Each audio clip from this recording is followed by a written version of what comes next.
Greetings, this is Amy Wentley with Chai Knuckles Knitting, and this is episode 2021-1, Intarsia Setting Up. I'm starting an online class today on the field guide number 16 by Modern Daily Knitting, and it is a collection of patterns by Kaffe Fassett that are Intarsia, and that's a color work technique. And they're very bright colors, very visually appealing. So we're starting that today. So I am making a series of 3 videos. This is the first in the series, and this one is about setting up to start to knit Intarsia. The second video is going to be in the Intarsia technique, and then the third video is going to be fixing mistakes and weaving in ends. So this is video 1. Setting up. So in the course of these 3 videos, we're going to be using a chart here, and this is kind of a typical Intarsia chart. There are blocks of colors, so we're going to be using 2 colors in this demonstration. I'm going to be using gray, which is going to be symbolized by the green here, and white, which will be symbolized by the yellow here. And we're going to be making a checkerboard pattern. So the first thing we need to do is we need to prepare our yarn, because unlike some other colorwork techniques like Fair Isle, we're not going to be carrying colors behind. So while I'm knitting the green here, I'm not carrying the yellow behind. When I get to this intersection, then I'm going to change to the yellow color, and I need a new yellow piece of yarn to knit that. But I am not carrying the green behind, and when I get here, I'm going to need a new color of green. So what I'm going to do is prepare little pieces of yarn that are going to complete these sections during the course of knitting. So the first thing I want to do is estimate how much yarn I'm going to need. So what I want to do is arbitrarily pick a part of the chart that I want to collect yarn for and work towards. So I'm going to work the 6 rows here up until the colors flip-flop. So I know I want to have enough yarn to work all 6 rows here. So what I need to do is I need to calculate how many stitches are in each of these blocks.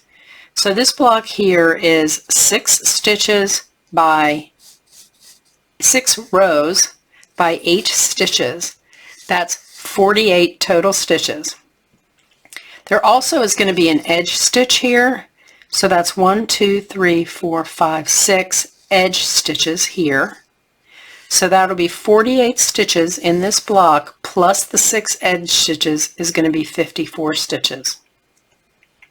This block doesn't have any edge stitches, so this is going to be 6 by 8, or 48 stitches, and this one is going to be 6 by 8, 48 stitches, but there are going to be 6 edge stitches on the end here too.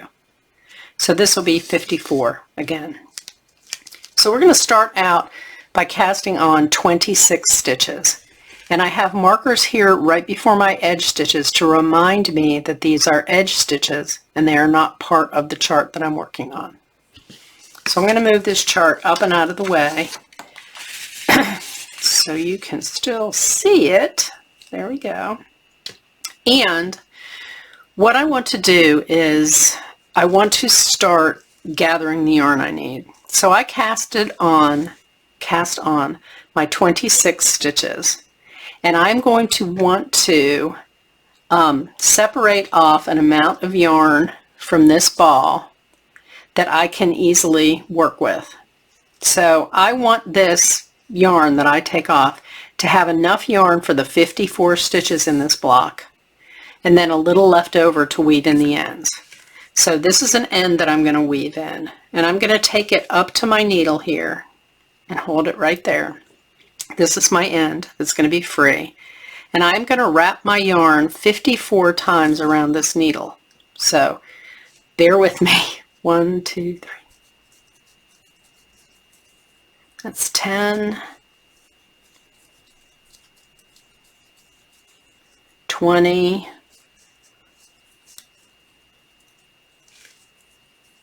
30,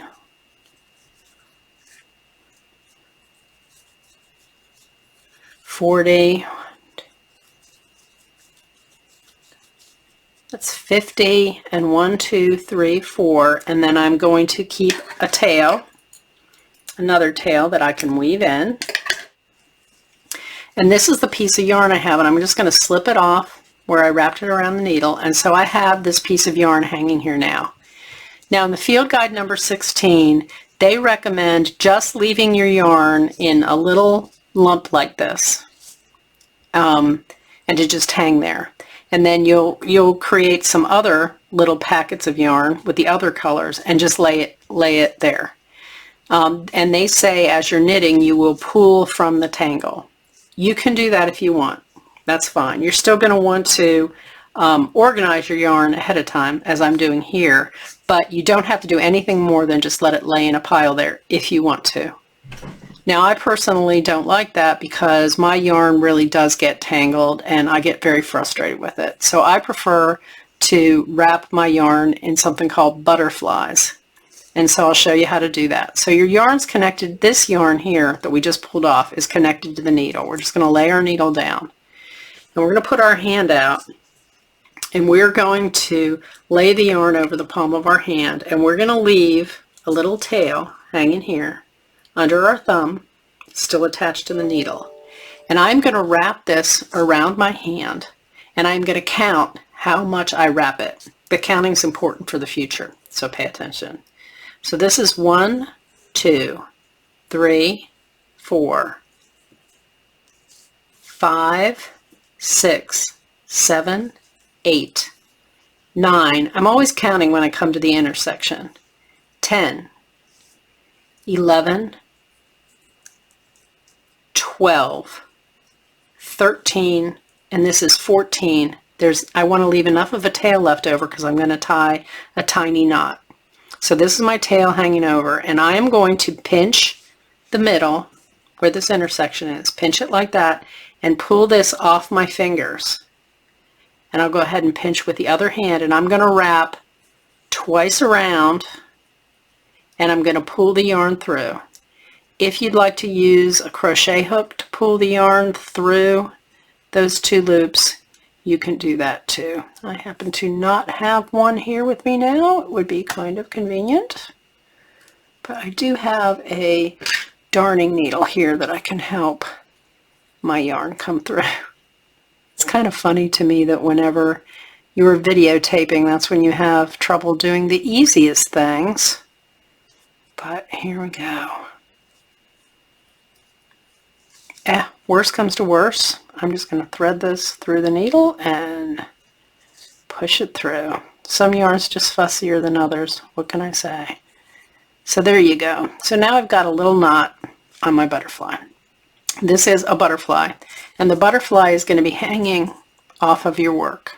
Okay, now I have to make 2 other butterflies, one for this color and one for this color, so that I can finish these 6 rows of knitting here.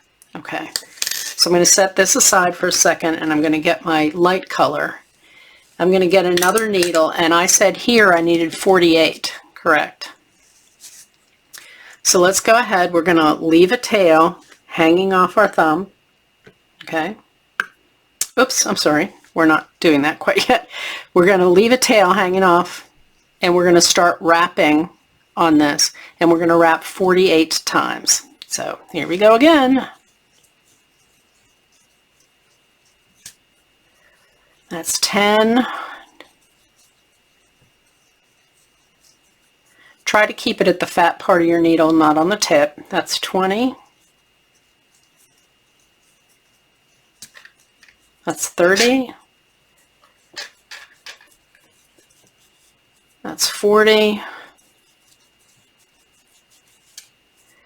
And that's 48. And I'm going to cut a tail. Okay, got the tail. Take that off the needle, and now we're going to wrap it on our hand and make a butterfly. Okay, so hang it off your thumb like that. There's your tail. After your thumb.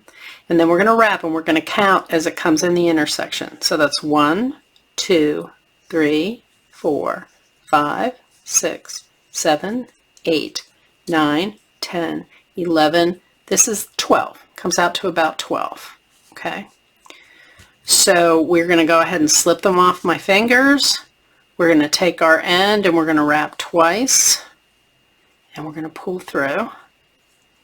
So when I wrapped this time it was 12, and that was because there were only 48 stitches, not 54 this time. And so when I wrapped this one, it was around 12. The first wrap was around 14. Well, now I need to wrap yarn for this butterfly. And this was 14, so this is going to be 14. So I don't need to wrap around my needle anymore. I can just wrap around my hand because I've got a good estimate that 14 rows is going to cover a block that's 48 stitches plus the edging. So I'm going to drop off the edge again. Here's my end, and I'm going to wrap 14 times. 1, 2, 3, 4, 5, 6, 7, 8, 9, 10, 11, 12, 13, 14. Okay. And so I'm going to take this one off and I'm going to wrap it twice and pull my yarn through again.